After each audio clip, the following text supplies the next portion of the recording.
So I think one thing that shocked me when I first got to Spain is that the Spaniards have very little personal space.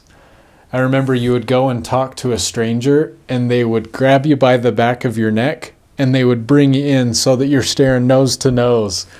And that, for a while, as you would start to talk to someone, they would, creep closer and closer to you. And I remember like just slowly inching back and being really caught off guard from that personal space. But Spain is all, only the wealthy people have homes that are separate. So everything in Spain is all apartments. Everything's built up. And so I think they're used to not having personal space. And so it's totally normal and totally natural for them to be right up in your face right there and talking to you. And I remember when I got home that I realized that I had developed that habit myself, that when I went to talk to someone, I would get up right close in their face and I noticed that they would kind of slowly inch back. And I think that's just a difference in cultures that we have. As you and I we have our personal space, but in Spain it's like they're all together, they're all really close.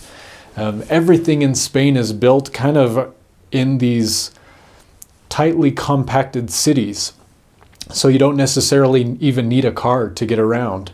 You walk to get your groceries. Everybody has these little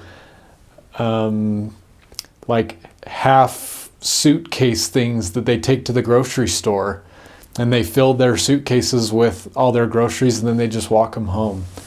Unless you need to go to a mall or something, then you can pretty much get to any and everything all from your apartment.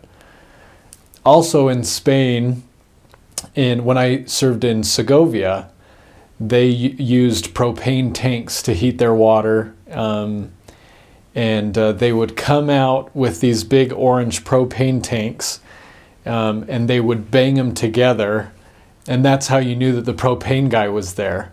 And so you'd have to hurry and run and disconnect it from your water heater, take your empty one down and give him your empty one, give him some money, and then he would give you the new propane tank. And a lot of the times those propane tanks would run out. So you'd be in the shower and all of a sudden the water would get cold. And hey, Elder Clark, can you go and shake the bombona? You'd have to shake it to get the gas, and then you could hear the water heater like heat up again.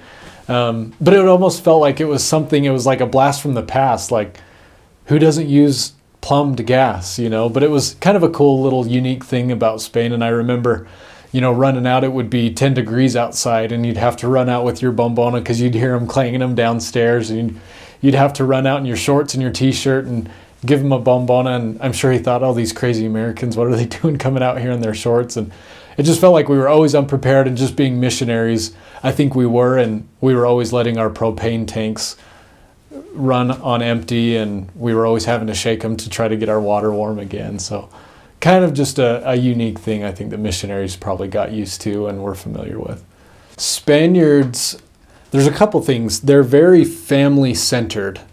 A lot of the times as we would walk around, you see families everywhere. They're all walking, holding hands, and you would think, oh, they would make such great members of the church because they love their families, and families are so close there.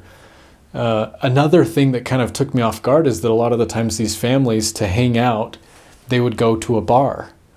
They would go to a bar and watch a soccer game, and mom and dad would get a drink, and they would order a little tortilla de patata, which is a Spanish meal. And I remember walking down the street and seeing all these parents with their little kids in bars, and I thought, gosh, that seems a little strange. But it's just part of the culture. It's part of the Spanish culture, who they are. They walk around as families, and they go to their bar and they'll watch the soccer game or they'll get dinner there. And it's totally normal. It's just part of the culture and who they are. I loved the public transportation system in Spain.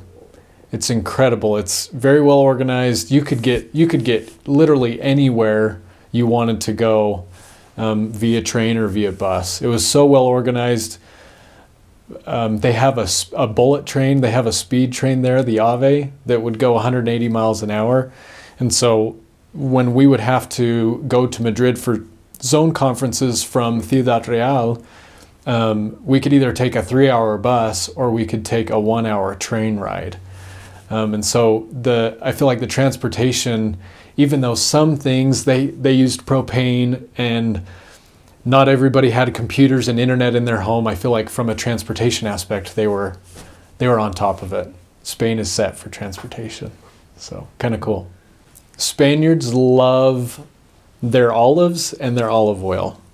There's beautiful olive tree fields everywhere. If you take a train somewhere, you'll see a big, beautiful olive tree field.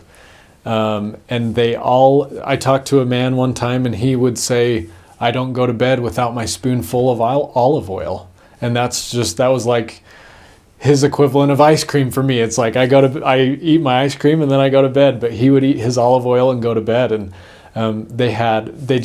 anything olives, they loved it. And that's another really cool thing that is part of their culture. These beautiful olive tree fields everywhere it was awesome. In Segovia, there was one time I remember we were walking down the street and we could hear kind of a faint bell, almost like a jingle bell that was ringing off in the distance. We couldn't really tell what it was, and as we kept walking around this hillside, we saw a couple of sheep that were walking. And as we got closer and closer, we realized that these sheep, they all had their bells around their neck. And as we kept walking, just more and more sheep came, and then there was a shepherd. And it was one of those other times that I felt like it just took me back in the past. Here was this shepherd walking his sheep on this hillside in Spain, and I thought, this is incredible. And he had his staff, and he had his his tunic, I don't know, whatever you want to call it, and it just felt so like something from Jesus's times, seeing the shepherd with his sheep. Just a really cool cultural experience for me.